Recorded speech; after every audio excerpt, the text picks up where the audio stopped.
What's up, guys? This is Waleed again.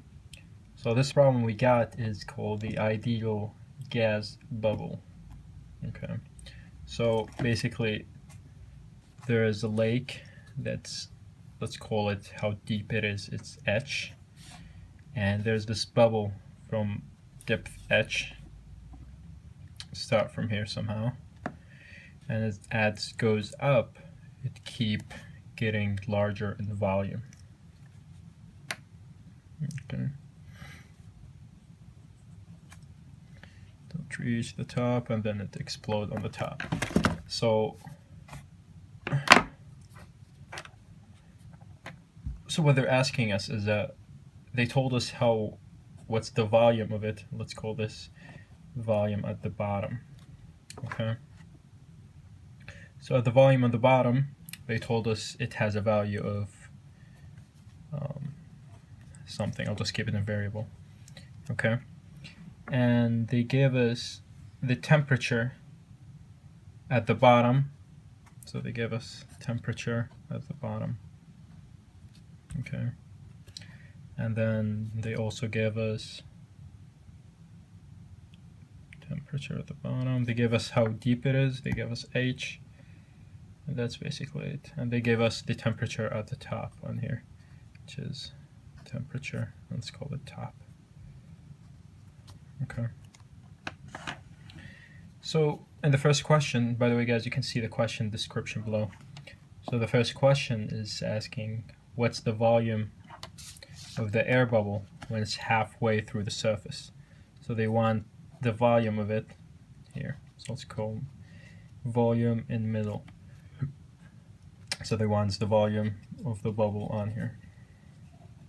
So as we said, it's going to start at volume B, we have that, and as it goes up, the volume of it just keep expanding.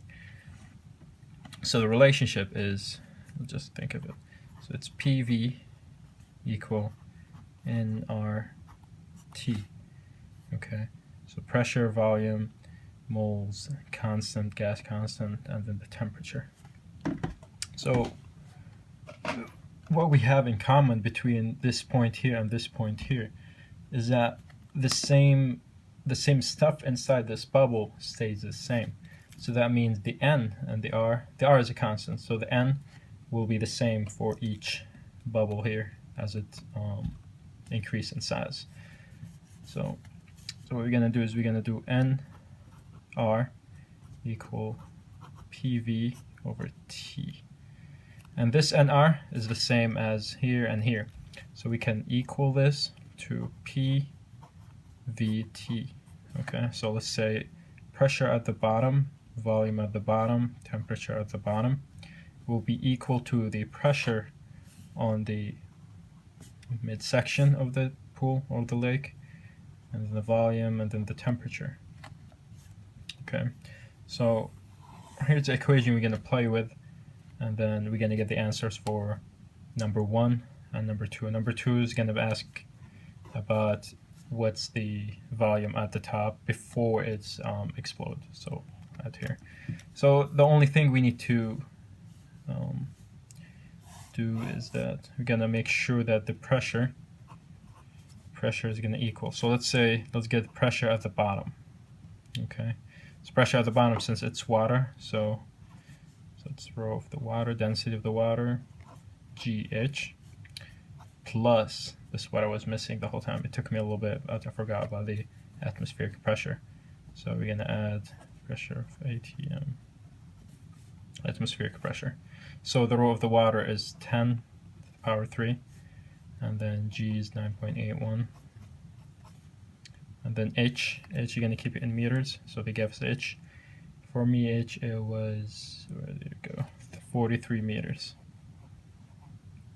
Meters times 43, plus you're going to add the atmospheric pressure, 1.1, 300.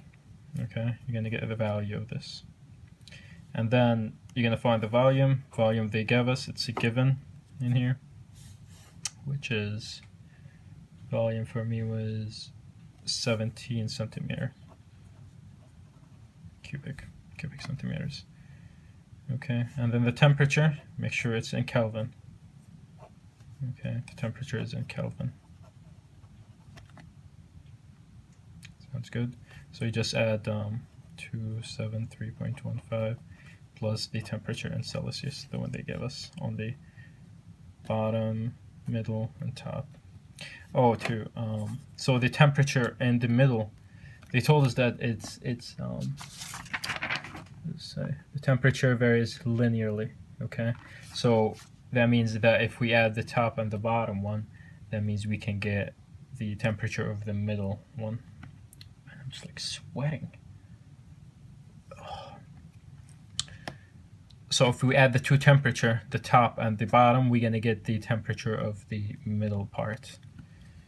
So temperature of the middle is equal to temperature of the bottom plus temperature of the top divided by 2. Okay, this is the temperature of the middle. What else do we need to get? So that's all, guys. And then the middle part, you're just gonna divide the H they gave you to get the pressure for the middle part. So pressure for the middle part will be the same thing, rho GH plus 101,300 atmospheric.